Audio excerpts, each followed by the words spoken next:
बहुत प्राचीन समय की बात है। देवता और असुर दोनों ही शक्तिशाली थे, पर देवताओं की शक्ति धीरे धीरे क्षीण होने लगी थी। देवता कमजोर हो रहे थे।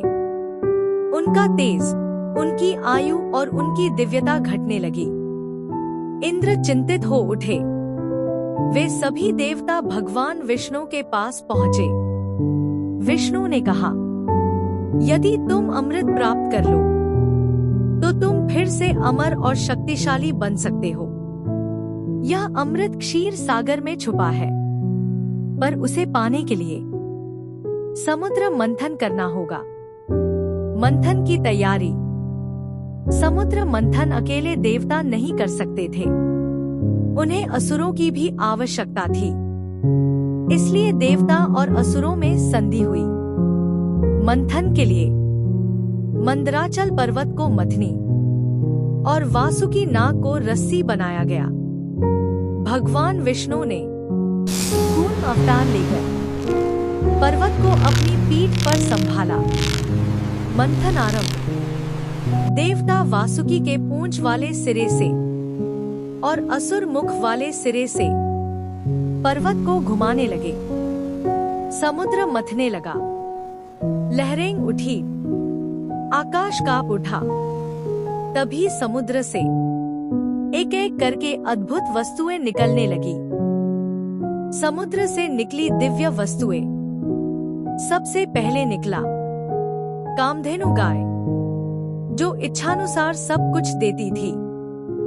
फिर निकला उच्चैःश्रवा घोड़ा, फिर ऐरावत हाथी, फिर कल्प वृक्ष, फिर लक्ष्मी माता जो विष्णु जी के पास गई, फिर अप्सराएं, फिर चंद्रमा, फिर धन्वंतरी वैद्य जिनके हाथ में था अमृत कलश। हलाहल विष सबसे भयानक। लेकिन उससे पहले समुद्र से निकला हलाहल विष। वह इतना घातक था कि उससे पूरी सृष्टि नष्ट हो सकती थी। देवता और असुर भयभीत हो गए। तभी वे सब भगवान शिव के पास पहुंचे। शिव का बलिदान। शिव ने संसार को बचाने के लिए उस विष को पी लिया, पर उन्होंने उसे पेट में नहीं उतारा, उसे अपने कंठ में रोक लिया। उनका कंठ नीला हो गया, इसलिए वे कहलाए नीलकंठ महादेव। अमृत और छल। अब धन्वंतरी अमृत लेकर प्रकट हुए। असुरों ने कलश छीन लिया। तब भगवान विष्णु मोहिनी का रूप धरकर आए। उनकी सुंदरता में असुर मोहित हो गए। मोहिनी ने अमृत बांटना शुरू किया, पर केवल देवताओं को।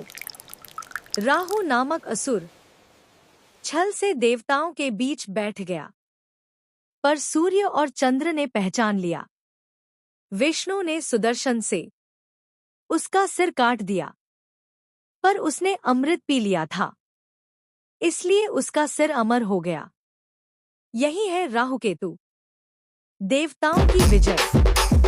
देवताओं को अमृत मिला और वे फिर से शक्तिशाली हो गए। असुर